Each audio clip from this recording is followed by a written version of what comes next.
Vamos a estudiar en esta mañana un pasaje que es muy controversial en algunos aspectos, pero que también nos deja alguna enseñanza a nosotros el día de hoy.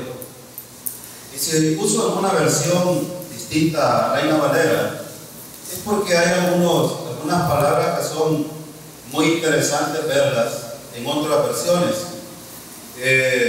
Estamos en el capítulo 9 de Marcos, en el versículo 38 en adelante.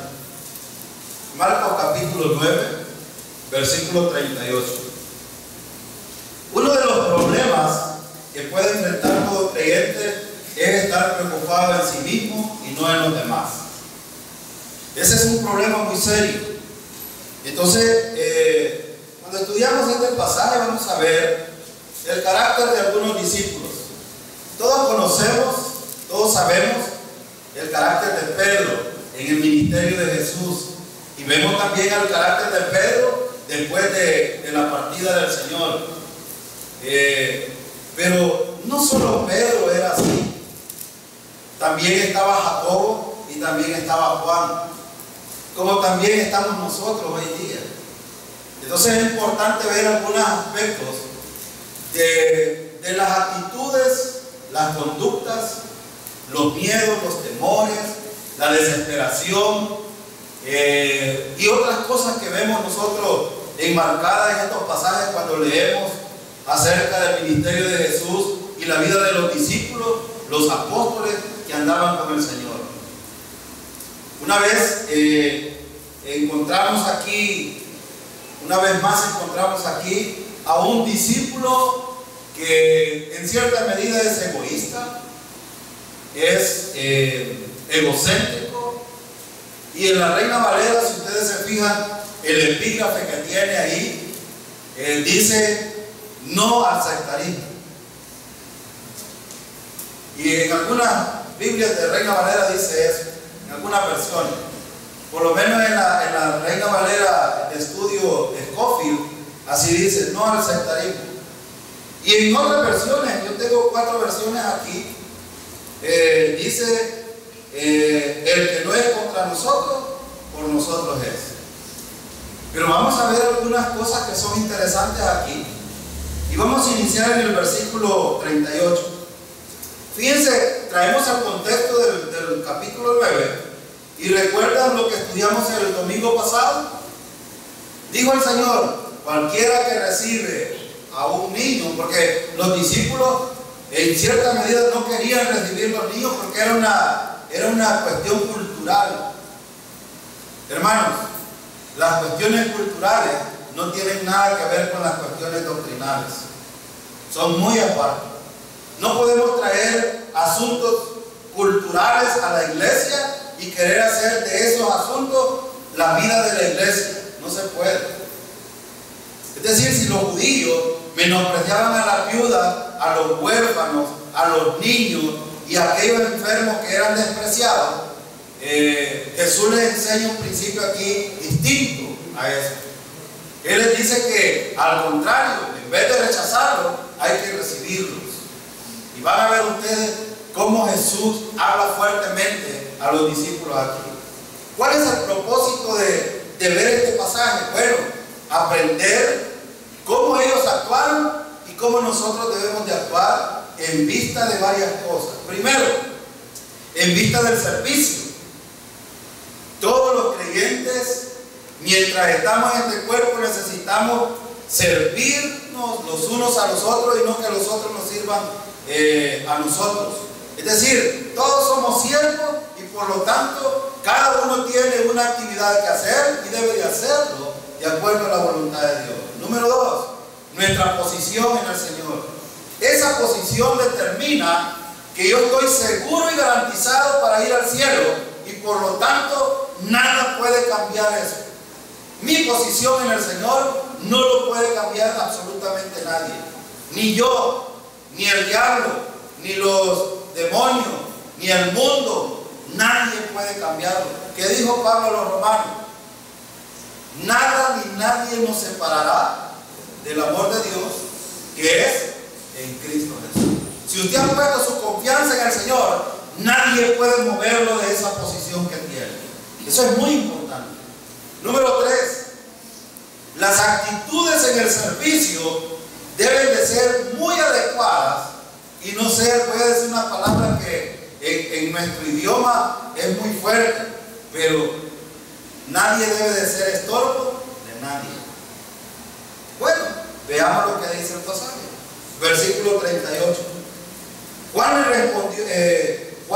le respondió diciendo: Maestro, hemos visto a uno que en tu nombre echa fuera demonios, pero él no nos sigue y se lo prohibimos porque no nos seguía. Aquí quiero que veamos algo importante. ¿En quién está preocupado Juan aquí en este pasaje?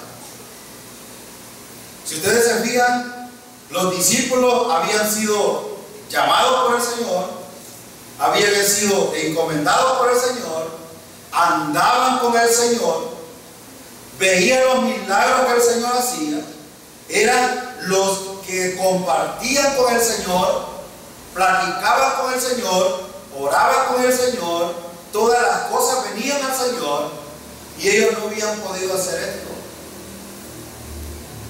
Número 1, cuando los creyentes nos desenfocamos y pensamos en nosotros, nos perdemos en la vida cristiana.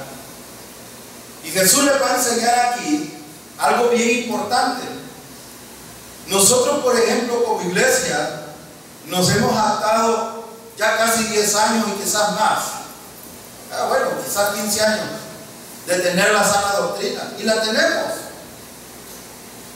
Pero basta con decir que tenemos la sana doctrina. ¿Será que hay otros allá afuera que también hablan y predican la verdad? ¿Sí o no? Sí. ¿Sí? ¿Sí? Yo muchas veces, por ejemplo, he dicho que en los Estados Unidos es difícil hallar una iglesia que predique el Evangelio. Pero hermano Fidel, ¿hay iglesias que predican el Evangelio en Estados Unidos? Sí, pocas, pero hay. Pocas, pero hay. Y aquí viene el celo religioso de aquellos que quieren entorpecer el ministerio de otros que están haciendo lo correcto. ¿Qué está pensando Juan aquí? Mire, Juan probablemente, y aquí podemos aprender algo, no solo porque el hermano te diga, ve y dile al pastor esto que yo pienso, arráncate y ve, no. Piensa primero lo que vas a hacer, porque probablemente detrás de nosotros hay gente que está haciendo las cosas mejor que nosotros y nosotros servimos de estorbo. Fíjense que Juan estaba más preocupado por la posición en su grupo que por liberar a los atormentados de los demonios. Número 2, le interesaba a Juan que que estaba sacando demonios en el nombre del Señor libertaba a aquellos que estaban en esclavitud de demonios. Vean ustedes la actitud de Juan. ¿Le interesaba a Juan? No. Cuando nosotros a veces vemos a los hermanitos trabajando y vemos que está haciendo la obra y a veces nos da celo y les estorbamos. Hermano, ¿y por qué no quita fulana de tal de ahí? Fíjese que no está haciendo las cosas. Hermano, ¿y por qué? Fíjense que aquí no debería de estar fulana de tal. Es que mire, es muy carnal. Y todo este tipo de cosas nos asaltan a nosotros. Hermano, ¿y no cree que podemos poner a fulano de tal a hacer esto? Fíjense, Juan, quiero leer esta versión, que es el lenguaje sencillo, dice, Maestro, vimos a alguien que usaba su nombre para sacar demonios de las personas, pero nosotros le dijimos que no lo hiciera, porque él no es de nuestro grupo. ¿Iría usted a decirle a alguien, no hagas esto porque no eres de la iglesia bautista en Maús? Si lo hiciéramos, seríamos unos religiosos solamente, celosos del ministerio de otros. Y Juan estaba pensando, somos los apóstoles. Pregunto, ¿tenían autoridad los apóstoles en este momento para callar a la gente que hacía buenas cosas?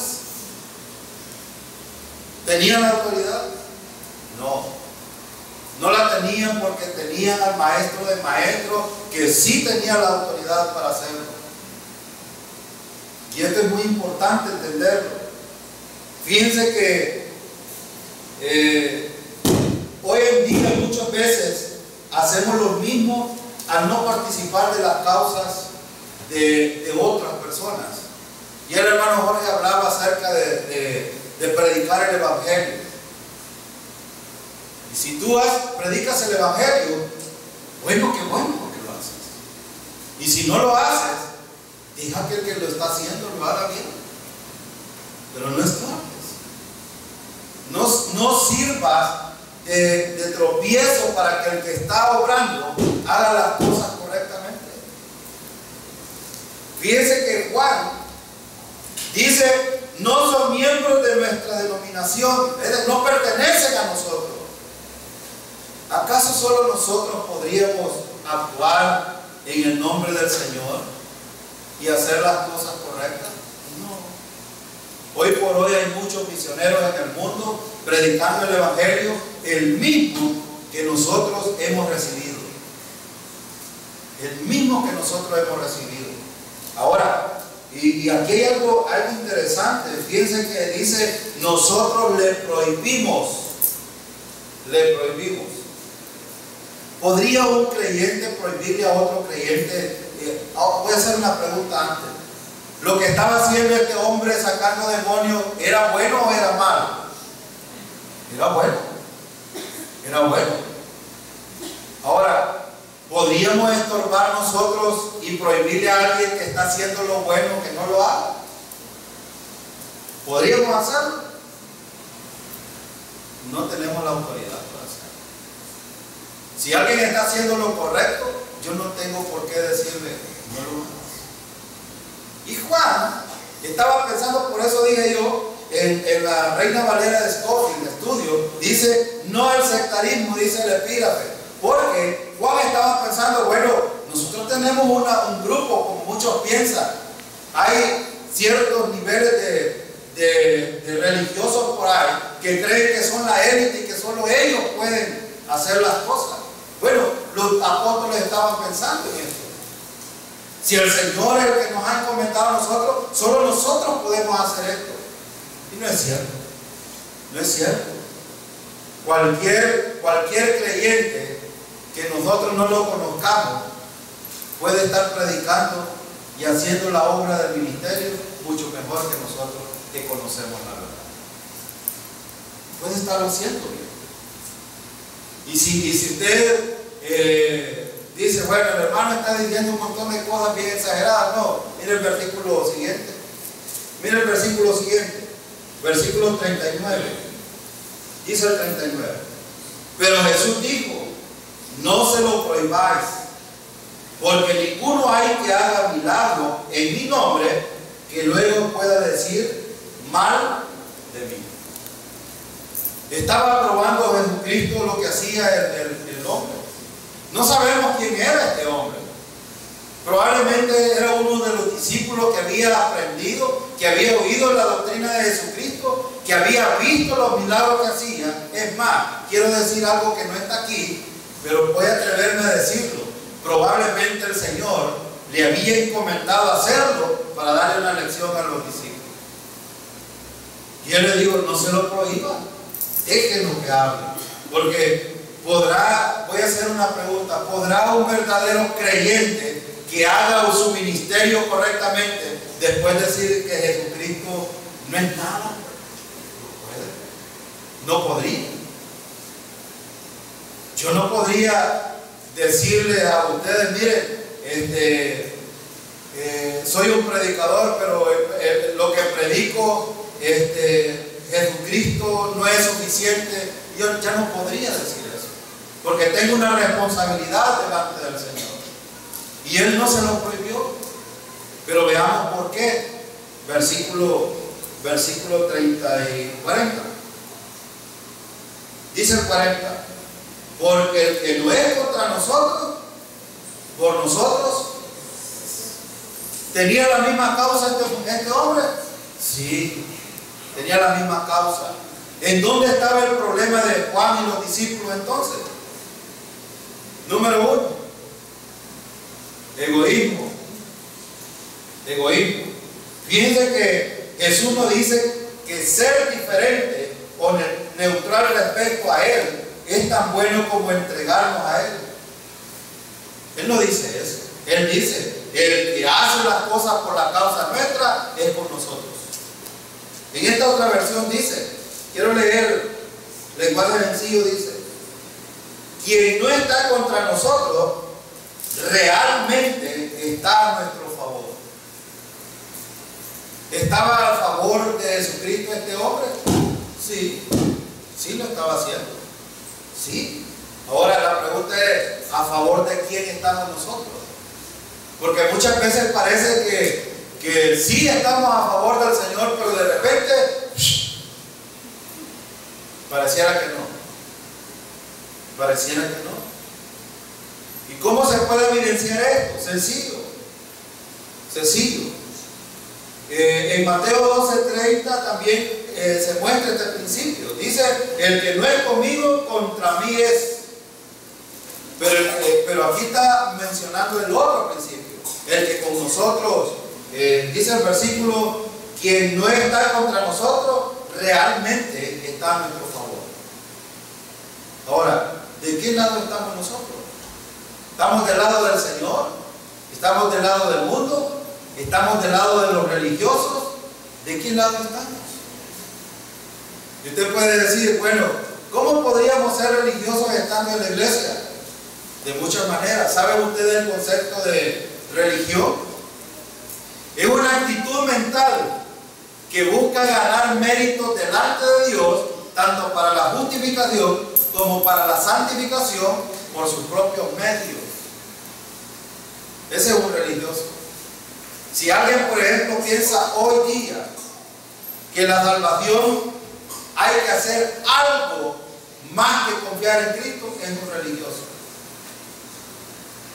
Y si usted está hoy en esta mañana aquí y si piensa que haciendo algo más que la fe sola en Cristo, es un religioso. Porque la religión trata de ganar, de hacer algo más.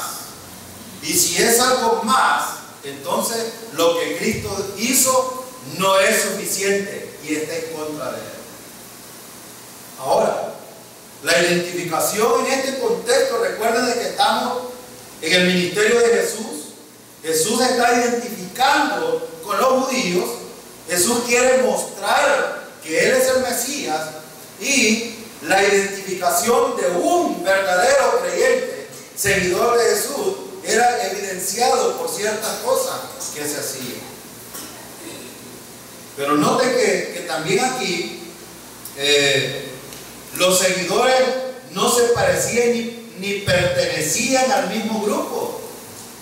Y no necesariamente necesitamos pertenecer al mismo grupo de una denominación para pensar de que son creyentes genuinos. Hoy tenemos, por ejemplo, la visita de nuestro hermano Fidel, viene de los Estados Unidos con su familia.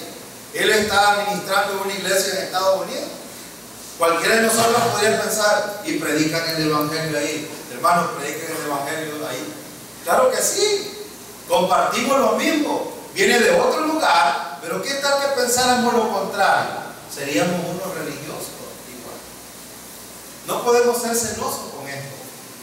Hay gente hoy día de que a veces nosotros lo vemos, los que conocemos cómo predican, sabemos que muchos están equivocados. Pero no solo porque los vemos con apariencia, podemos juzgar de la procedencia de bien. Pero hoy por hoy compartimos con muchos hermanos en todo el mundo el mismo mensaje que Pablo enseñó y que el Señor enseñó también. Y esto es lo que nos hace tener unidad dentro de la iglesia. Jesús dice, no estén pensando en un grupo exclusivo. Iglesia Bautista en Maús, no piensen que nosotros somos los exclusivos. Hay otros predicando el mensaje del evangelio en otros lugares. Y esto es lo que Jesús está enseñando aquí. Jesús quiere decirle, bueno, ustedes deben de de saber que hay gente que ustedes a lo mejor no lo conocen, pero están haciendo las cosas bien. Y esto es lo que necesitamos aprender hoy nosotros también. Versículo 41. Miren lo que dice. Y cualquiera que os diere un vaso de agua en mi nombre, porque sois de Cristo, de cierto os digo que no perderá su recompensa. Ahora, ¿cuál es el contexto de este versículo? Fíjense en el versículo. Jesús y Lucas 9:48 enseña que nuestra preocupación por otros es la medida de nuestra grandeza. Y no debe de ser eso realmente. A los ojos de Jesús, quien quiera que reciba a un verdadero creyente, ¿qué dice el versículo? No perderá su recompensa. Tendrá su recompensa. Y por eso es que en el principio estuve hablando de no ser estorbo a los que ministran correctamente. ¿Sabe por qué? Porque cuando un creyente está actuando de la manera correcta, el Señor no va a olvidar de darle una recompensa en el tribunal de Cristo. Y este debe de ser el énfasis de los creyentes. Cualquiera, fíjense en el versículo, y cualquiera, la palabra cualquiera, ¿qué significa? Cualquier creyente que esté en cualquier lugar. Y él está hablando a un simple vaso de agua. Pero aquí está poniendo una analogía para enseñar de que cualquiera que haga un servicio por otro, y miren que el versículo dice, cualquiera que os diere un vaso de agua en mi nombre, porque sois de Cristo, de cierto os digo que no perderá su recompensa. Aquí hay algo importante que Jesús está enseñando. Porque sois de... Si alguien hace algo bueno contra usted, Cristo no lo va a dejar, no lo va a pasar por algo. Y déjame decirle algo. De hecho, él estaba hablando con judíos aquí, y él estaba hablando de varias cosas para el futuro. Primero, para los creyentes de hoy en la iglesia, no debemos de olvidar que un servicio bien hecho tiene una recompensa en el tribunal de Cristo. Número 2, cualquier judío que predique el evangelio en la tribulación y reciba una dádiva de esta, el Señor dará una recompensa en el futuro. No debemos de olvidar esto. A veces cuando nosotros vamos a servir, nos desenfocamos de esto. Y quiero decir por lo menos 3 cosas importantes con el servicio.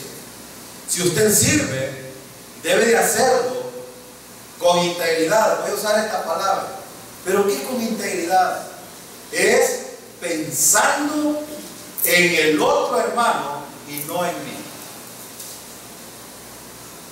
Número 2. Usted debe de pensar que en el futuro Cristo no dejará pasar por alto el servicio genuino que usted entregó hacia los demás.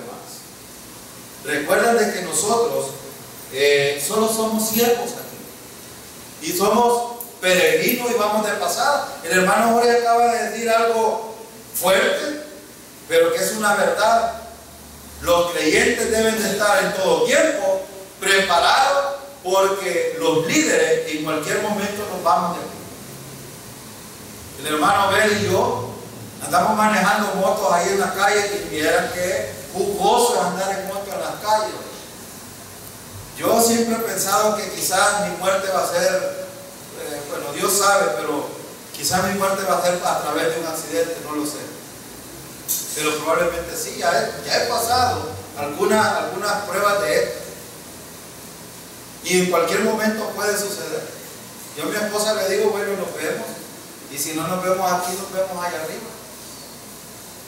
Pero esta convicción, mientras estamos aquí, debemos de prepararnos para que el otro reciba lo que es digno de recibir. Si es enseñanza, enseñanza. Si es servicio, servicio. Si es ¿cómo se llama? Unidad, debe de haber unidad. Si es amor, debe de haber amor. Y algo bien importante que enseñó Pablo en el capítulo 13 de 1 Corintios es que cualquiera puede hacer algo, pero si no lo hace por amor, de nada sirve. Entonces el capítulo 9, en este pasaje que estamos estudiando, a los ojos de Jesús, quien quiera que reciba a un niño, recibe a Jesús. Quien quiera que reciba a un creyente, recibe a Jesús también.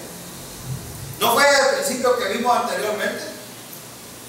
Cualquiera que reciba a un niño, me recibe a mí. Y el que me recibe a mí, recibe al que me envió. Eso fue lo que dijo Jesús en los versículos anteriores.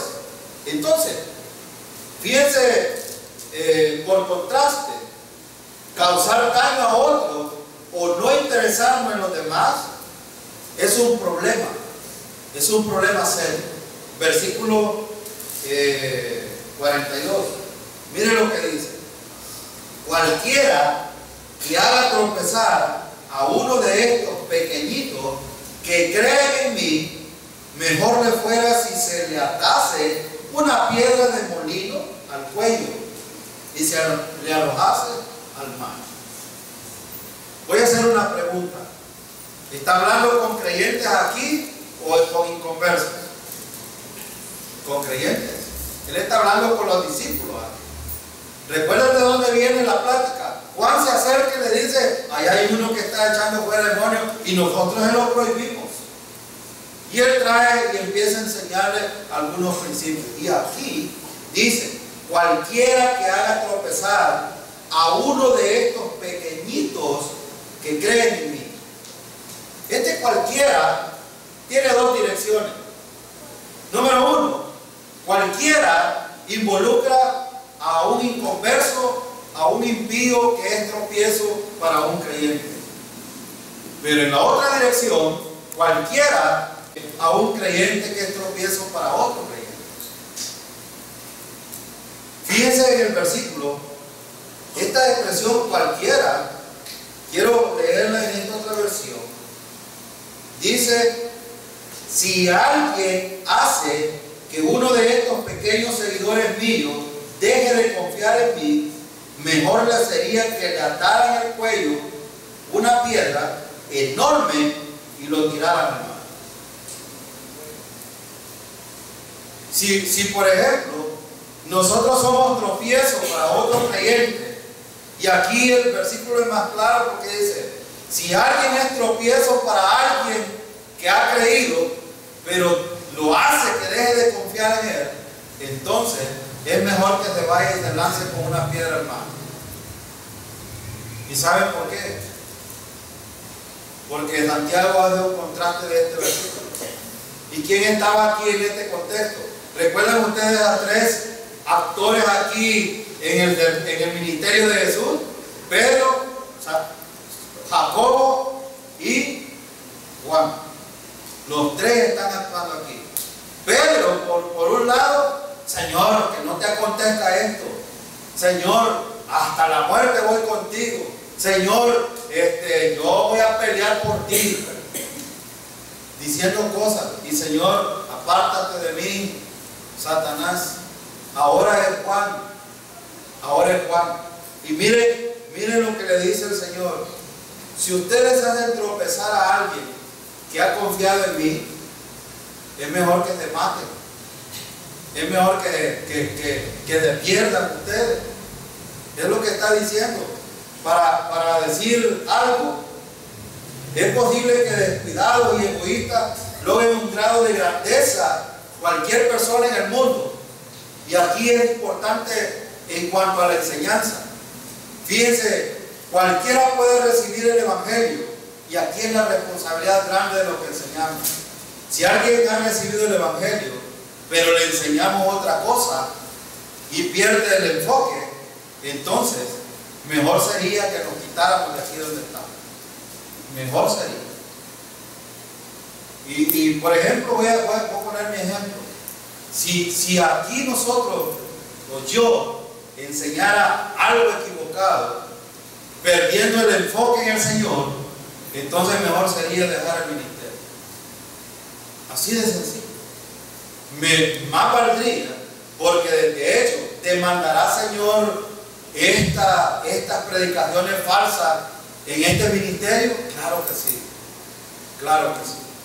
Y por eso el Señor hace algunas analogías aquí y les advierte. Y en los otros versículos ya van a ver ustedes qué les dice. Porque aquí está poniendo de manifiesto que cualquiera que es tropiezo de un creyente pequeño, de uno que va creciendo y que lo hacen tropezar y lo desvían de la fe en el Señor, entonces mejor que se aparte. Es mejor que se quite de ahí. Entonces, ¿qué podemos aprender aquí? Podemos aprender que la actividad de un creyente le interesa al Señor. ¿Cómo la hacemos? Y de hecho quiero decir algo importante, que lo hemos dicho repetidas veces nosotros. Hermanos, Pablo enseñó, dice Pablo, cuando yo he tenido anhelos de ir a visitar a ustedes, les dice a los tesalonicenses en el capítulo 2, pero no he podido ir porque me ha estorbado Satanás. Siempre he tenido tropiezos y problemas, pero en mi corazón han estado siempre ustedes.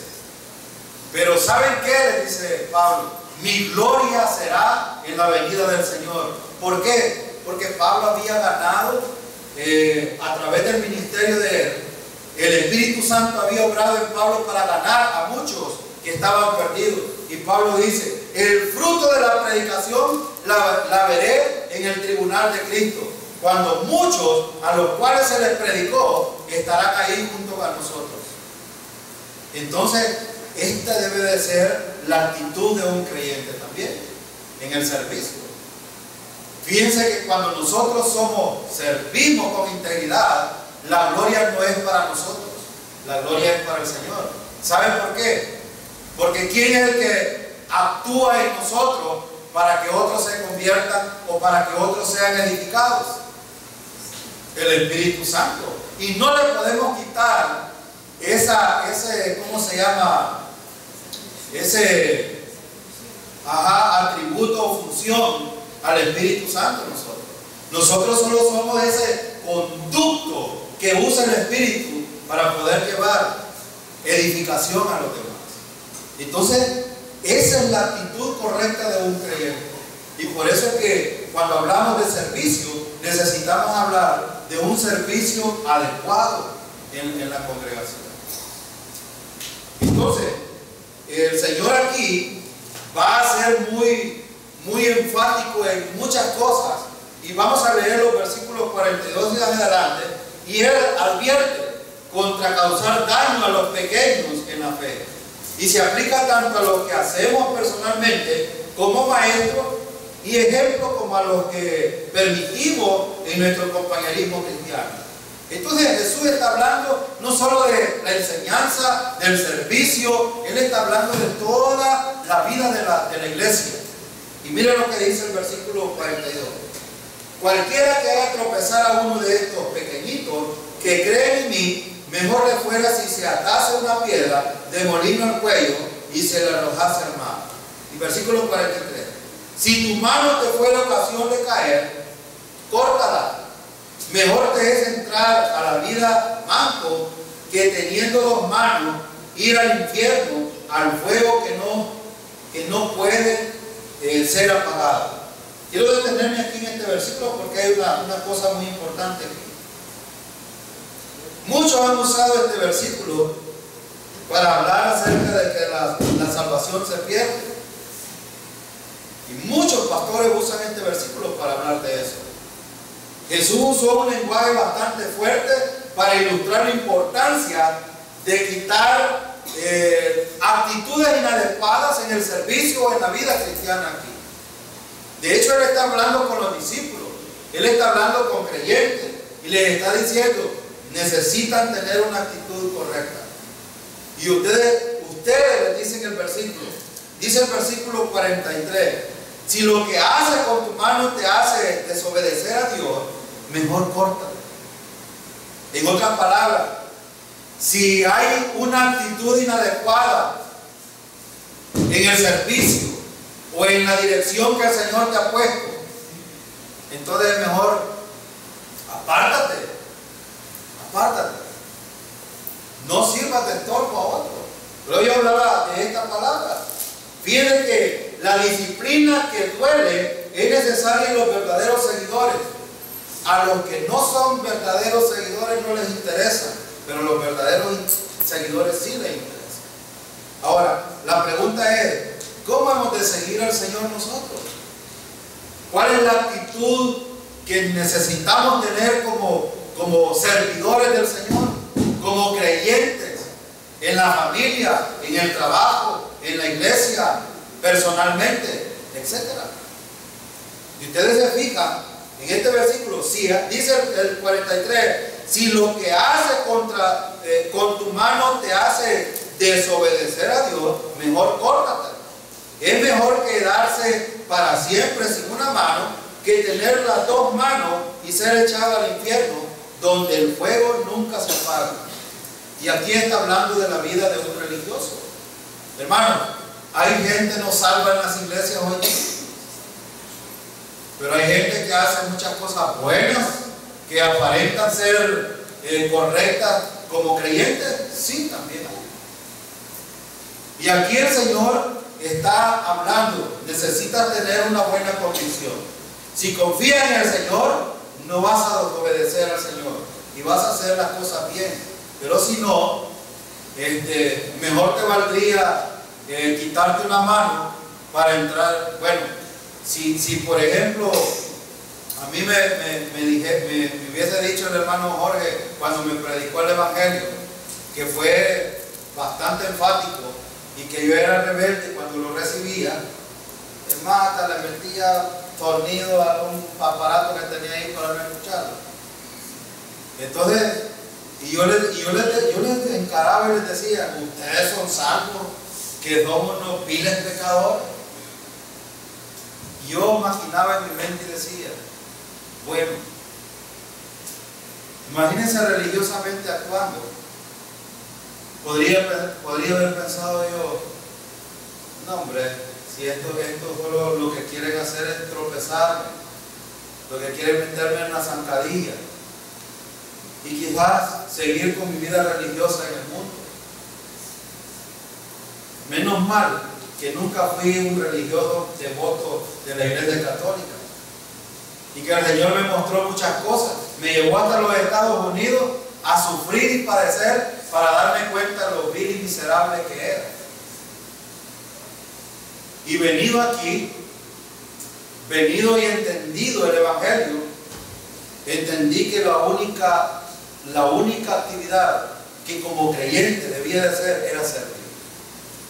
Era servir. Ahora, esta iglesia está abierta para el servicio hacia los demás. Pero algo importante quiero decir, asegúrese de ser salvo primero para servir. Porque muchos creen que servir es sinónimo de ser verdadero creyente y no es cierto. Hay gente en las iglesias que tienen 35, quizás toda su vida y no son salvos.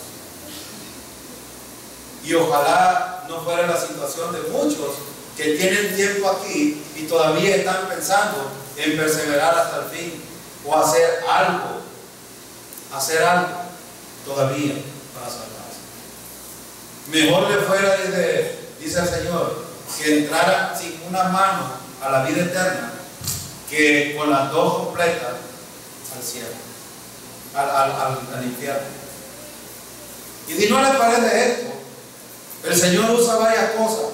Usa la mano, usa los pies, usa los ojos, usa la boca como ejemplo aquí de cómo los creyentes podemos hacer tropezar a los demás. O cómo el religioso puede hacer tropezar a otro que sí ha confiado en el Señor por su religiosidad. Quiero que me entiendan que los que hacen tropezar a otros es porque están equivocados, no es porque tienen la razón. Miren el versículo siguiente, versículo 44, dice el 45, dice, si lo que haces con tu pie te hace desobedecer a Dios, mejor córtatelo. Es mejor quedarse para siempre sin un pie que tener los dos pies y ser echado al infierno. Ahora, ¿en dónde tienes tus pies?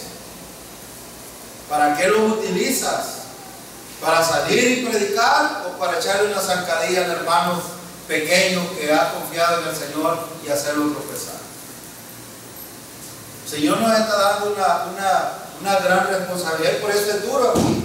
Cristo, hermano, es más importante para todos los creyentes que cualquier cosa que nosotros podamos pensar. Esta semana hablaba con dos religiosos yo y tuvimos hora y media hablando acerca del Evangelio. Uno en el principio creía que Dios no existía. Me dijo, no, si Dios no existe, la Biblia solo es un libro, cualquiera. Y yo le he ido mostrando en 3 años algunas cosas que inclusive, no, si los científicos, miren, han dicho un montón de cosas y nunca han comprobado las teorías. Y le digo, sí, es que son teorías, solo son pensamientos, pero la Biblia no es teoría, la Biblia es verdad. Y si la Biblia dice que la salvación es por creer y confiar en Cristo solamente, es así y punto, no hay otra cosa más. Ahora pregunto, la gente entiende, toda la gente hoy día que está en la iglesia entiende que la salvación es suficiente solo en Cristo o que necesitan hacer algo más. Mucha gente está confundida en eso. Algunos en el sábado, otros en los 10 mandamientos, otros en los ritos, otros en las obras, etc. Y no la fe sola en Cristo. Y por eso ese religioso que piensa que hay que hacer algo más, le echa una zancadilla al hermano. El hermano pequeño que va confiando en el Señor y lo hace caer. Y él está hablando de esto. Por eso es que nosotros enfatizamos, hermano, hay que leer y estudiar la palabra para no quedarse como niños, sino crecer, que es el deseo de Dios. ¿Qué dijo Pedro en la segunda carta? En el capítulo 3:18, más crecer en la gracia y el conocimiento de nuestro Señor y Salvador Jesucristo. Entonces el deseo de Dios es que conozcamos a Cristo, y mientras más lo conozcamos, más importancia va a tener para nosotros cualquier cosa que hagamos. Y termino en los versículos 47 al 50. Miren lo que dice: si lo que ves con tu ojo te hace desobedecer a Dios, mejor sácate. Es mejor que entres al reino de Dios con un solo ojo que tener los 2 ojos y ser echado al infierno, donde hay gusanos que nunca mueren y donde el fuego nunca se apaga. Dios va a purificar a todos como cuando purificamos las cosas con sal o con el fuego. La sal es buena, pero si se deja de estar salada, ¿cómo podrá usted devolverle su sabor? Por eso, sean buenos como la sal, hagan el bien y vivan en paz con todos. El versículo 50 es la explicación de los versículos 42 hasta el 49. ¿De qué está hablando aquí este pasaje? Que los creyentes debemos de estar enfatizados a hacer lo que es correcto y no desobedecer a Dios. En esta versión dice, en todos los versículos, si ustedes se fijaron, dice, si lo que haces con tu mano te hace desobedecer a Dios. En el versículo siguiente dice el 45, si lo que haces con tu pie te hace desobedecer a Dios. En el versículo 47, si lo que ves con tus ojos te hace desobedecer a Dios. Y por eso en el versículo 50 les dice, la sal es buena, pero si deja de estar salada, ¿cómo podrá usted devolverle su sabor? Por eso, sean buenos como la sal, hagan el bien y vivan en paz con todo. Quiero resumir todo esto que acabamos de ver en lo siguiente. Si nosotros como creyentes nos enfatizamos confiando en el Señor y dependiendo de Él en lo que hacemos, no vamos a tener problemas en lo que hacemos. Pero si nos desenfocamos y empezamos a usar nuestros miembros para poner vez tras vez, traspieza a los otros hermanos, entonces nos equivocamos y fallamos y nos desviamos de la confianza en el Señor. Por eso la recomendación de Jesús es: hagan lo bueno. Miren lo que dice el versículo al final, el 50: sean buenos como la sal, hagan el bien y vivan en paz con todos. ¿Y para qué sirve la sal? Para dar sabor. Ojalá que algunos hermanitos hoy me hayan dicho: como yo soy sal y debo de dar sabor, entonces voy a saborearme a la feria y a la fiesta. Ojalá que no. No, hermano, que fui a la fiesta con los hermanos Flores. No, él está hablando de servicio, de relación. Los creyentes los unos con los otros debemos de amarnos y darnos sabor, darle sabor a la vida como creyente. Hermano, ¿estás atribulado o no tienes tribulaciones hoy? Yo creo que todos los que estamos aquí tenemos problemas diversos como creyentes. Entonces hay que darle sabor a ese problema también. Como dice Pablo a los tesalonicenses: estar siempre gozosos, orar sin cesar, dar gracias en todo, porque esa es la voluntad para con Dios en Cristo Jesús. Entonces ven el asunto. Hay que darle sabor a la vida a pesar de que tenemos dificultades, que estamos enfermos. Saboreemos esta dificultad y tengamos relación los unos con los otros. Amémonos, pero amarse no de una manera como la piensa el mundo. Amarse significa que yo voy a dar lo mejor para beneficiar a otro, no pensando en mí, porque ese no es el genuino amor. El verdadero amor es el que piensa lo mejor para el otro y no para mí. Ese es el verdadero amor. Y de eso estaba hablando Jesús aquí. Si usted hace lo bueno y hace lo correcto, adelante, hermano, yo le animo, siga adelante, no se desanime. Y si ha estado equivocado en algunos pensamientos erróneos, hoy es el momento de ponerlos y alinearlos en el Señor y empezar a vivir conforme a la voluntad de Dios, sirviendo al Señor, confiando en el Señor, dependiendo del Señor. ¿Y saben qué? El Señor ha dado una promesa. ¿Nos va a dejar el Señor, hermano? No, jamás. Él prometió que iba a estar todos los días hasta el fin. Y quiero decirle algo: si usted está enfatizado en esto, está dependiendo del Señor y toma la decisión de hacer lo bueno, el Señor le recompensará un día en el tribunal de Cristo por los pecados. Hermano, el servicio al Señor le interesa a Él y debe de interesarnos a nosotros. Las relaciones entre los hermanos deben de ser mutuas y debe de ser afectiva y debe de ser sacrificial también. Sacrificial, porque ese es el genuino amor que demanda Dios. Y si no, ¿cómo le daríamos sabor a la vida cristiana si pasamos desesperados, angustiados y renegando contra el Señor? No tendría sentido. ¿Tendría sentido? Ahora yo pregunto: ¿tiene paz usted para con el Señor, hermano, a pesar de que hay dificultades en su vida? Espero que sí. Yo espero que sí.